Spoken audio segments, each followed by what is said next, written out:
there, my name is Sean Toland. I'm with the Inishowen Rivers Trust. Today we're going to be demonstrating how to do a brash collection, and we have Mervyn Norris here. He's also with the Inishowen Rivers Trust, and he has collected some branches here from pine woodland, and basically we're going to put them all together, make some brash bundles, and yeah, prepare them for our next volunteer day.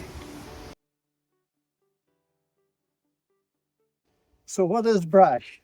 Well, woody brash, or brash as we call it, is just quite simply the twiggy branches from, in our case, we favor spruce trees because they're plentiful and they have lots of nice fine twiggy material throughout the branch. So they make a good dense bundle. Now here's a bundle made earlier. This one was made earlier, and look at that. It's well filled throughout one end to the other and in the middle. And when that is put in along the riverbank to try to stop the erosion, it traps lots of sediment from the current and the flow of the river when it's in flood.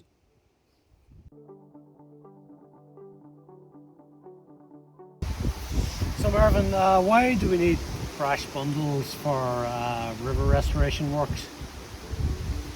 Yes, as you said earlier, you used the term revetment, and I will just say, well, what's a revetment? Well, it's just a barrier or a protective structure you put into place along a riverbank that is eroding to keep it from eroding more. And in a lot of cases, it was traditionally building walls or using rocks.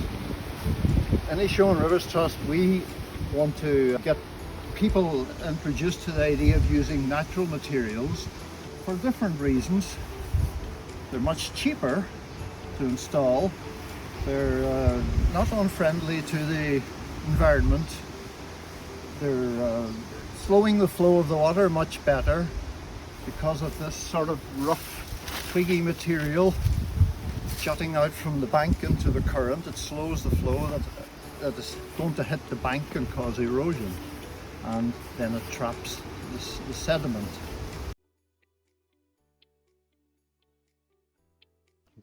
When you install these along the river bank, they do kind of create a bit of an ecosystem, a habitat for mainly aquatic things, like juvenile fish. Where these are sticking out into the water, juvenile fish will find that a great hiding place, a great safe place to live, and presumably other multitude of aquatic insects will live in there, so that will be their food larder as well, maybe in there. So it's very useful in that regard too. Now I'm going to attempt to show you how to tie brash bundles. We need wire, just regular 3mm thick tying wire, not too heavy because it's easier bent and tied. You want to get the mild steel wire, not high tensile, because it's harder to bend. So you do about 2 meters of wire, just snip, cut, and do another 2 meters, for each bundle.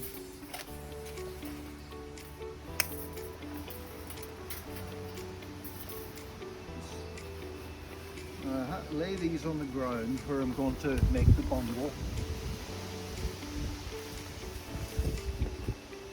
Probably about 3-4 feet apart, if you don't mind me talking in feet. When we start putting down our branches, it's a good idea to get a fairly long branch or two at the beginning. We'll couple of good long ones. We'll put them in opposite directions. You can use small ones too, as long as you've got long ones holding them together. And opposite directions.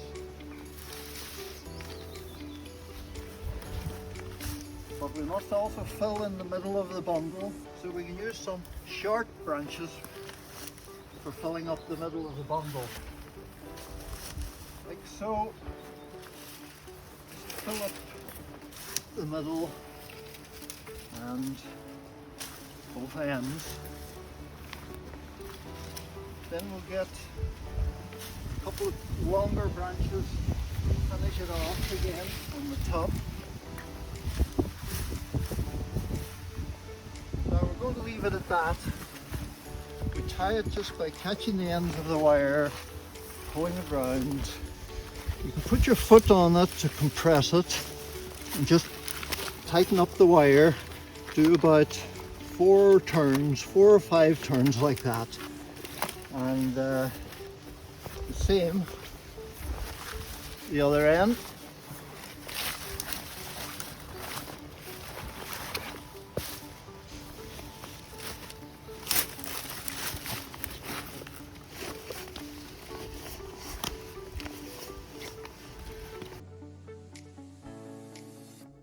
So if you're thinking of volunteering to do some of this kind of work, brash gathering or bundling, just a few words of advice.